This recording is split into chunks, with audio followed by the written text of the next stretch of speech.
welcome back. What did we receive in the mail today? We got a couple of things. As you can see right on top of the box, first things first, we got the rear trailing arm reinforcement plates. Those came in the mail a couple of days ago. I have yet to install them because I was waiting for what's in the box. As you can see, it's from Grassroots Motorsports. Not sponsored by any means, but they offer good deals. Shop kitties here, eating away. Car is disgusting to... Okay, we're back. Never mind. Alright, so let's get right into it. We received this just earlier today. Obviously I had to crop off the name, but trusty blade. Let's open this right up. Later. Very nice. Okay, so let's check what's in here today.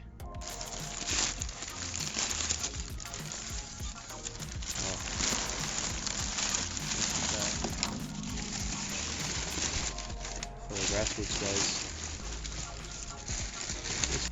it took a while coming, but I'm not complaining because I understand there's shipping delays everywhere. Oh wow, they sent us some goodies along with it. So let's start with what we got first. So we got the white line rear trailing arm bushings. So these are the reinforced ones with, as you can see, those metal shims and the center shim as well. Oh, these look great. I'm super excited to put these in because my rear end with the original bushings, I was driving by, is very sloppy. You can feel the whole rear end of the car just wanting to slide everywhere all the time. And my car's bone stock in terms of power. So,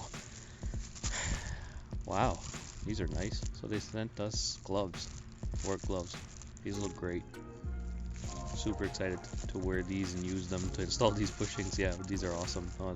Shouts out to these guys and the decal as well. It's a very nice decal. Oh, look at the reflection. Look at that. Oh, that's gonna look great on the blue, I think. Oh yeah, that'll look great. That'll definitely stand out, I think, on the blue car. Let's see if it'll fit. Oh yeah, it does fit. Look at that. That was awesome right there. Alright, so thank you to those guys. We'll get these installed. But super excited about these white line products. They're well known in the industry to provide really good products, and the reputation is really good. So excited to put these on. Obviously we're going to be, because we're stiffening up, we're going to put these reinforcement plates in. These are welded reinforcement plates. I got these from CMP Engineering, I believe it's called. They're shipped from Australia. Excited to put those in. I know that's a lot of work, but it'll be well worth it because, as I mentioned in previous videos, the chassis needs some reinforcements, especially to handle stiffer, more spirited driving and stiffer bushings and all that. So definitely highly recommend these. Rear trailing arm bushings on the E36, especially considering how old they are. Like mine's, I guess, the last year of the convertible, 99. Even then, I highly suggest you replace your bushings. It's 23 years old this year, so the car is showing age, and the bushings are probably worn if they've never been replaced. Even if they have been replaced, this is it's a worthwhile upgrade. There's a number of companies that make them, some without the shim, some without the center pins, and I think the metal pin inside with the rear trailing arm, because of the amount of weight, is a good idea. So I went with the white line, and you can see it comes with the grease packets too. So I cannot wait to put these in. We've got a couple of other bushings. Let's go over those as well. So a quick status update on the car. So current situation in the car, dirty. You summed it up right. Meow is the correct term to describe this car. It's disgusting. I'm working on it, so it's gonna get dirty. I expected it. I'm sanding, putting Bondo and body filler and this and that. There's a lot of work going on in the car right now. I only get to work on it at nighttime when I get a chance. Not every night, but like pretty late after work. When I finish, I get some time, I start working on it.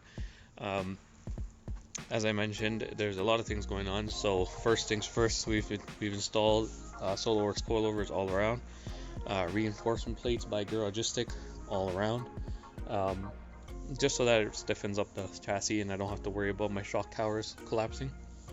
Currently dealing with the typical convertible issues with the motors not working when they feel like it, really.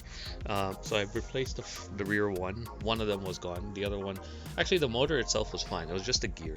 So I replaced that. Now this one, I replaced the gear. It works backwards, it doesn't work forwards. God knows why. I've tried a lot of things. I'm just at the point where I'm going to replace the whole thing because it was a $6 gear, which I was hoping would fix the problem. But hey, you know, things sometimes they don't work.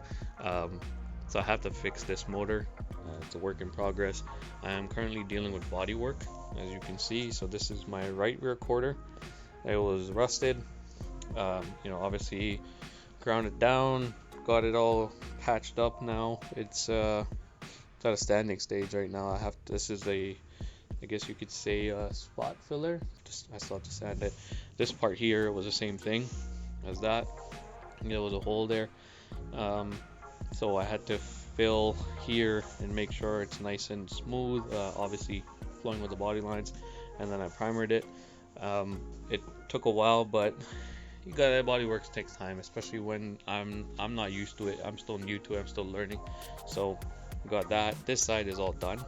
I'm just ready for paint at this point, and the same thing with the door. So the door was another challenge because the hole, or not a hole, but the amount of rust that was here was unreal. So it was about this big when I first started, and then by the end of it, it was like all the way around. I had to fill quite a bit. It took some time because I also had to make sure the rust wouldn't come back. So, you know, curing it, and cleaning it, and then also basically sealing it so it wouldn't ever come back. Took time, and then I had to put body filler, shape it. I also had to recreate this body line, which was not fun to do. But I'm happy with the results. It's my first actual time doing proper body work. I'm really happy with the results. I know this may not be super professional quality, but hey, I'm learning as I go. But I'm excited with how this turned out. I know some people are going to say, oh, you have hard lines, you shouldn't have done that. I understand. I haven't wet sanded this primer at all. I just did this so that in case I need to take it outside, obviously with the top down, you know, it's not fully exposed to the elements, bare metal or even Bondo. So I had to do that before when I flipped the car around. So I had to do that. What else have I done? You guys saw my videos for the clutch line that I replaced with the stainless steel braided lines. I do have stainless steel brake lines as well. So actually I have them right here. Show the camera. All the goodies. So stainless steel braided brake lines. Goodrich. Like, let's be real, you know, everybody knows Goodrich brake lines are fantastic. So again, shouts out to them. We got that. We got the reinforcement plates for the rear. I do plan on reinforcing my entire subframe eventually. I don't think I'll do it right now, but I should. The rear trailing arm brackets for sure, because I'm upgrading the bushings. We basically coated the entire chassis front to back, as much as I could at least, with 415. Obviously ground it down, cleaned it, you know, got it nice and clean, and then prepped it for 415. Put that 415, let it seal. So that's quite a bit of things I guess I've thrown to you guys, but that's the current situation of the car. I haven't worked on it in a couple of days, actually almost this whole week. That was the start of the week, but the last week I didn't work on it much. I've been busy doing a lot of things. But yeah, I mean, like, I can't wait. You know, you guys can see the new wheels. They're not bad. These were a cheap set of wheels, but they were worth it because the tires were basically new. So I can't wait to drive these and test them out. Looks like the shop kitty's falling asleep.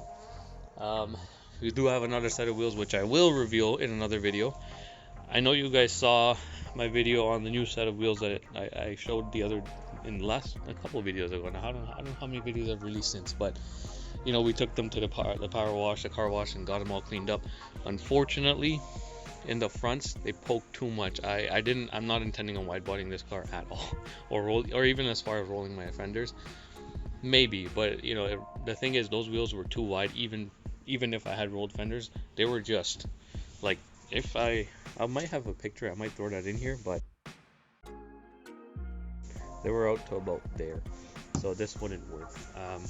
The offset was insane. They were actually from a old, I would say, Chevy, which had with the same bolt pattern and the center bore, which surprised to me, but they look so good because they matched this blue so good. It was like a bronzish center and the silver lip. I wish I had a reason to keep them, but I didn't. It wouldn't fit any of my other cars, you know. The E90, it's not gonna fit. But we do have another set of wheels, which I will reveal in the next video. I will show you guys. They were one of the rare wheels that I really wanted for some time, and I saw them and had to jump on them. So current situation of the car, I do need a new center emblem. Yes, what's going on? Your food's still here, go eat. Yeah, so we got a couple of things that we've done, and yeah, I mean, hope you guys are enjoying the content. If you guys want to watch some of my new trailing arm videos, which I will eventually post, I guess, I can make those videos. There's a ton of videos already made for the rear trailing arm brackets to be installed, reinforcement plates, you name it, so I didn't think it was necessary, but I did want to give you guys a proper update on the current situation of the vehicle. So yeah, thank you guys again for watching. Catch you guys in the next one. Cheers.